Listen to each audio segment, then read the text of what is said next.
lire. Je te l'ai dit plus de 20 fois. Quand vous lisez, ne laissez pas l'auteur décider pour vous. Non, c'est à vous de décider.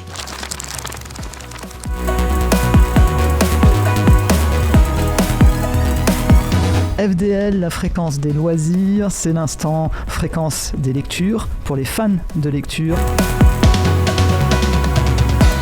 Cette chronique vous est présentée par Françoise. C'est l'instant BD.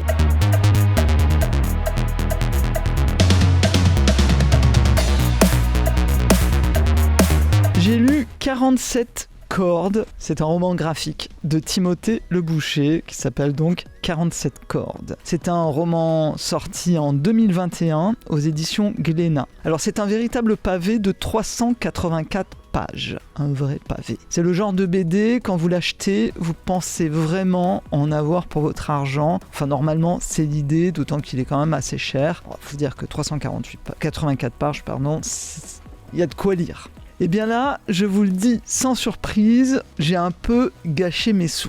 C'est c'est mon sentiment. D'abord, j'ai cherché le message dans le roman. Il n'y a pas de message, donc j'ai cherché le scénario. Franchement, il n'y a pas de scénario et même le dessin n'est pas à la hauteur de l'épaisseur du volume. Je suis un peu dur, mais j'étais vraiment déçu. Je vous raconte d'abord l'auteur. Timothée Le Boucher. Il est né en 1988, c'est un jeune scénariste et dessinateur de bande dessinée. Il a fait l'école européenne supérieure de l'image à Angoulême, dont il est sorti avec un master en bande dessinée. Il sort sa première bande dessinée en 2011. En 2014, il s'installe à Strasbourg et sort sa troisième bande dessinée en 2017. Oui, je passe directement à la troisième, car je vais aller tout droit sur les prix qu'il a reçus, car si je n'ai pas aimé la dernière, cela ne veut pas dire que les précédentes œuvres de cet auteur n'avaient pas de valeur, bien au contraire. Je les lirai, je vous assure, et je vous en parlerai bien sûr. Donc en 2017, il sort Ces jours qui disparaissent. Le livre se vend à 60 000 exemplaires et remporte le prix littéraire des lycéens et apprentis de la Provence Alpes-Côte d'Azur. Puis en 2018, il remporte le prix des libraires de la bande dessinée.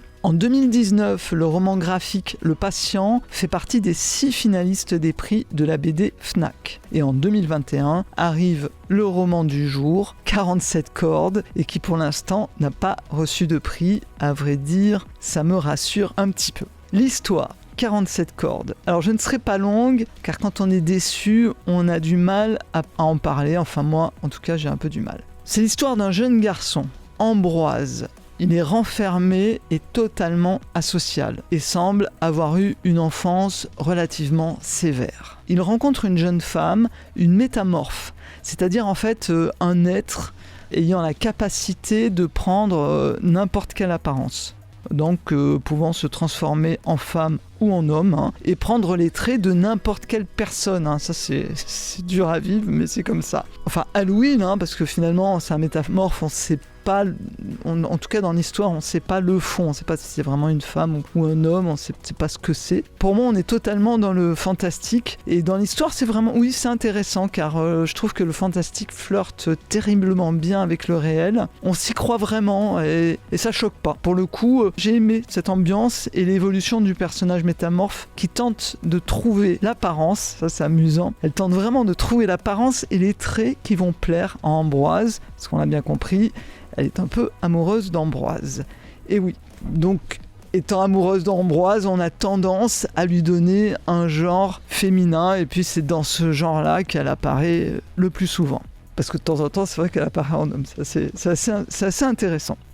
Alors, pour expliquer le titre, 47 cordes, c'est le nombre de cordes pour une harpe. Et oui, puisqu'Ambroise est harpiste, et c'est aussi le nombre de défis que va devoir accepter Ambroise pour se voir offrir une harpe. Bah oui, il aimerait bien changer de harpe, il a une harpe de débutant. Cette métamorphe l'a fait jouer sur une superbe harpe et il aimerait bien gagner cette harpe, et elle lui propose de gagner cette harpe. Pour cela, il doit accepter 47 défis. Et la personne qui lui fait ces 47 défis, il ne sait pas encore que c'est la métamorphe. Pour lui, c'est une cantatrice super connue, richissime, une très très grande cantatrice, absolument exceptionnelle. Et donc c'est notre métamorphe, il ne le sait pas. Elle est riche et elle évolue avec ses semblables dans une ambiance assez dépravée et cynique. Quand je dis ses semblables, là on s'aperçoit qu'il y a d'autres métamorphes dans cette histoire. Elle n'est pas toute seule au monde, on va dire, et il y en a d'autres qui évoluent avec elle, et ils sont effectivement extrêmement gênants en fait, les autres surtout, parce que elle est amoureuse et semble plutôt gentille en fait avec lui. Elle semble une gentille par rapport à ses semblables en fait. Bon, encore que les défis qu'elle impose à Ambroise sont à la limite de l'humiliation, c'est gênant parfois, mais bon, ça passe. Jusque-là, tout va bien. Mais voilà, un scénario avec une métamorphe qui court après un humain, cela ne peut pas tenir sur 384 pages. Alors bon, il y a un fond intéressant, le dédoublement de personnalité, à savoir la métamorphe, bien sûr, puisqu'elle prend plusieurs personnalités, et l'absence de sociabilité, à savoir Ambroise, puisqu'il est carrément solitaire, on va dire. Il n'a pas d'amis, sa seule passion c'est le dessin, la harpe et les mangas. Mais voilà, sur 384 pages, il fallait bien rajouter une ou deux intrigues avec soupçons d'ambiance bizarre et totalement incongrues, et ça aurait pu le faire. Mais selon moi, ça ne le fait pas. Au fur et à mesure de l'intrigue, on sent les rajouts et tout cela fait un scénario un peu embrouillé, un peu ambigu. Les intrigues sont difficiles à comprendre. Alors on se doute bien que dans le deuxième, on aura les réponses dans le deuxième volume, mais ça n'accroche pas. Vraiment, je n'ai pas accroché. J'ai accroché au début et puis vers le milieu, là, je commençais à m'ennuyer. Au bout de la 100e, 200e page, je commençais à me dire mais quand est-ce que ça finit? Où veut-il en venir au final? Et j'ai pas trouvé. Alors, le final est raide, on peut le dire comme ça, parce qu'on se dit là, à la fin, on veut voir la suite. On veut savoir. Bon, alors je spoil un tout petit peu à la fin, il découvre la métamorphe. Du coup, on se dit, je vais lire de la deuxième partie parce que cette surprise-là est quand même intéressante. Mais non, je suis quand même pas emballé, je suis pas pressé de la lire, la deuxième partie. Voilà, donc c'est dur, je suis un peu dur là pour le coup. Et puis il y a le dessin. Bon, le dessin, il est bien, il est simple, sans extra, et pour moi ça reste de la ligne claire, basique. C'est joli, c'est très très bien dessiné, c'est bien propre, mais voilà, c'est dans des cases qui restent bien alignées. Enfin, c'est une bande dessinée de 384 pages qui ne m'a absolument pas touché et que j'ai eu du mal à finir.